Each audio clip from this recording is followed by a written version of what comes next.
So, what's up mga lods? At ito nga, inalis natin yung ating swing arm ng ating Aerox version 2. At ito guys ay ating i-repaint na syempre gray. Para hindi naman masyadong kita yung alikabok. Yan, makita nyo pag mga alikabok. And yung parking kasi namin yan, talaga maalikabok. Syempre para maiba na rin yung style kasi na-change color natin ito ng white. At syempre yung ating mags naman ay gray. Pero may balak ako dyan guys, yan, abangan nyo na lang. Then ito guys, gagawin natin siya na gray.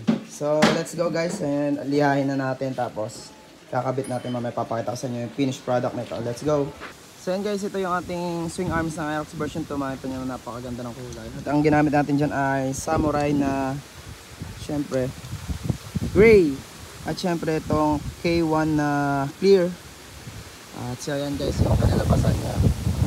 Medyo mahangin dito. Natatakot niya ako baka malaglag.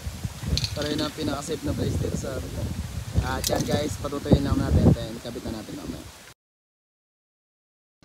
So yan guys, napatuyo na natin yung ating swing arm ng ating Aerox version 2. At makikita nyo na nakakabit na. Yan guys, napakinis niya at napakintab. Yan.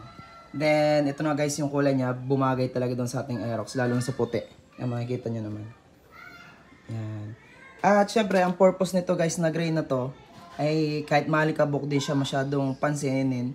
Kasi nga, alam nyo naman yung pag-block ay pag naalikabukan ay kitang-kita nyo alikabok na dumi. Ito guys ay, yan.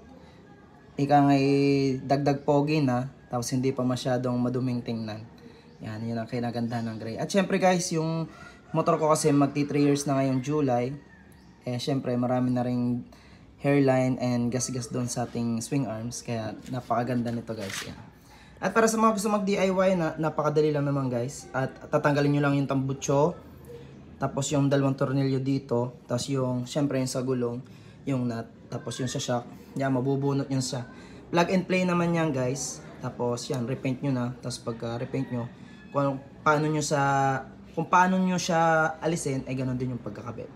Yan, napakadali lang. Napaka-format pa guys. Ayan. Yan guys, para sa inyo lahat, mga loads. And drive safe always. And God bless. Yan, napaka-angas. Ang ganda. Hey.